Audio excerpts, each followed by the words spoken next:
In the I'm sorry for the bad angle here, but in the last video I showed you how I made the bushing for this mainspring, and here it's still on there from where I did it the last time. You can see it where I cut it down using my Saarline tool over here, my tool, and this is the small drill press that I've got, and I've got the cap in here and set up. Now I've already drilled the pallet hole with this one. You always start with the smallest reamer that you can, and then work your way up to the size that you need. And unfortunately, the size down below this one was too small, so I had to use this one. And the next size up, I really need an in-between. I don't have it. Now, once again, I'm making sure that it's centered and turning it on. And you notice it's not going real fast. I use a slow speed on it. And just go, and you can see it.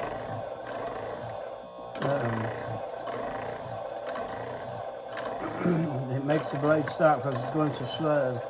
But I don't think you can see it in there, but it's cutting really, really slow. And I'm doing that deliberately so that it doesn't catch. And there it goes through. All right, it worked. I wasn't sure that that was going to work. And what I'm going to do now is clean it off a little bit. And this is actually a vise that came with the drill press, but we couldn't get it to fit up to the drill press properly. But there it is, the hole drilled in it. And the next thing I'm going to do is always put your tools up, and that way you know where they are next time you need them. So there's my tools. And then we'll take it over here, and I'll be back in a little bit. I'm going to take it over here and get it set up to try to get the bushing set in it. All right, I've got it set up now. There's some where I cut it. There's some sharp edges around it. So I'm taking a flat file and just gently going across it, just knocking off those sharp points on it. And I think this is going to work. I'm going to find out here in just a second. It looks like it's wanting to go in. I'm going to try to use my hammer again, and I'm going to try to use it in this vise. I may have to put it up in a block and gently tap it in.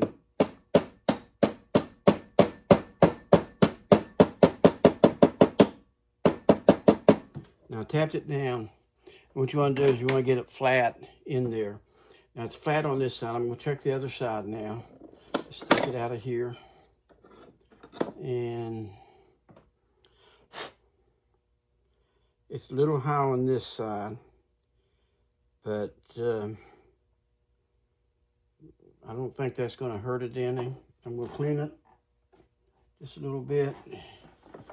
It's still got grease on the inside of the cap.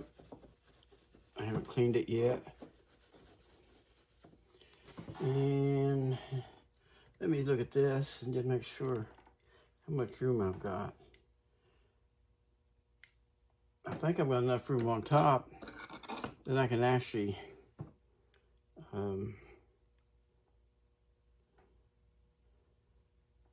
hammer that back down a little bit and leave it sticking out at the top.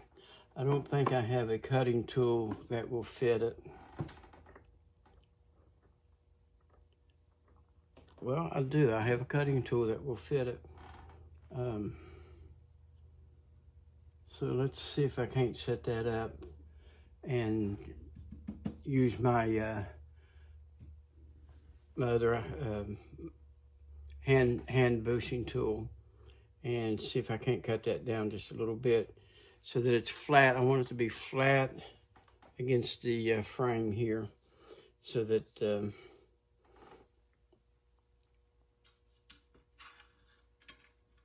it'll work. I'm going to get these out of my way. These are parts off the clock. I don't want to lose them, so I have a little jar set up that I put the parts in. There we go. And I'll try to move this over a little bit so you can see maybe. And clean off.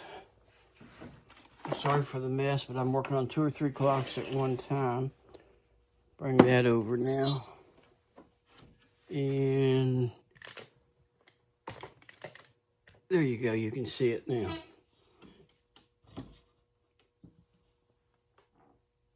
I'm going to try this and see. I don't know if it'll work or not. I'm going to reverse these braces and see if I can get this to dress down now with my dressing tools. I forget exactly what those are called, but that's okay. And get my tool. People don't understand. You have a lot of expense in tools that you need. This little tool I'm putting in here now, this to dress down bushings that are too tall. They're like $50 a piece. And now center it up, which is, there we go.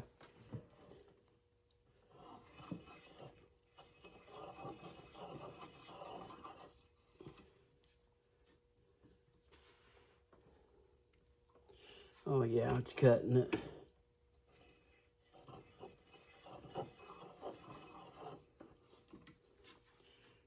You have good sharp tools. It doesn't take much to cut it down. It's wanting to move a little bit, so I'm having to correct it with my hand to keep it over on the edge and getting it cut down.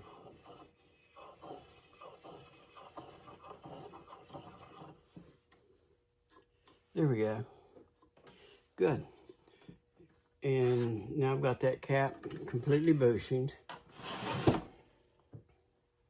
Clean it again. I keep paper towels laying around all the time so that I can, now let's see.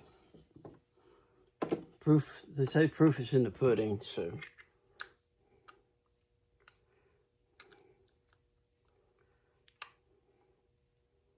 By golly, I think I've got it. We'll put this in here.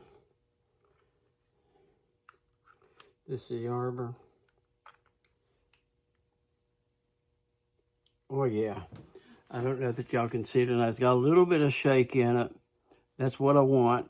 I want it to be just a little bit loose, and that's not bad. That's not bad. That's going to work good. And what I'll do is I'll hammer that down and see if I can get it to hammer down a little bit. I use the side of my desk a lot of times. Sometimes I have to get a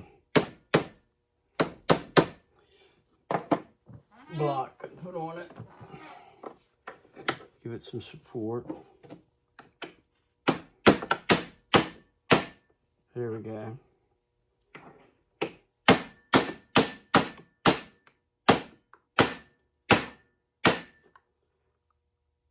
And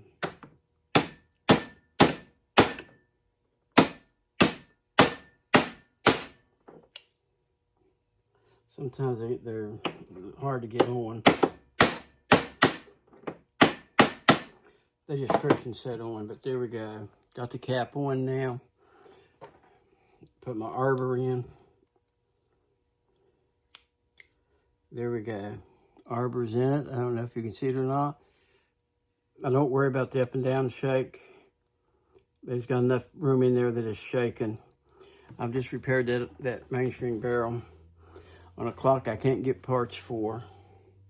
And turn this around a little bit. Maybe you can see me a little bit better. And there we go. Once again, I had my visors down and do that. One, so I can see a little bit better, and two, Well, glasses on plus this down, it keeps the slivers of brass going in my eyes. And the clock that I'm working on is actually this one. And it's a Uterus. I'd have to look up on the year on it. But and I've marked on here, I don't know if you can see it, I've marked bushings that need to be rebushing. But the thing was, the mainspring on this side was completely worn out, and I had to get that corrected before I could go any further. If I couldn't get this fixed, then I wasn't going to go any further with the clock, because I cannot get parts for it. And like I said last time, I am not a clock maker. I'm a repairman. And so if I couldn't have gotten this part corrected, I would be up the creek. But I've got it done. It's working. So now next I'll take that out. I'll order 3 new springs for it. Once I get those ordered, while I'm waiting on those to come in, it'll take a week or two. While I'm waiting on those to come in, I'll start rebushing this clock, all the bushings on it, and get it cleaned, oiled real good. And there's no reason it shouldn't run in when I get through with it. So I hope this helps you. If you have any comments, if you have any better ideas that I can use just with the equipment that I've got a small drill press, I've got a lathe, I've got a hand bushing tool, and sometimes I use some drill press to bushing it too, which I can do a faster job with the drill press. It just depends on how many I've got to do. So if you have any comments, put comment on there. And be sure to push the subscribe and like button on the video. I appreciate it.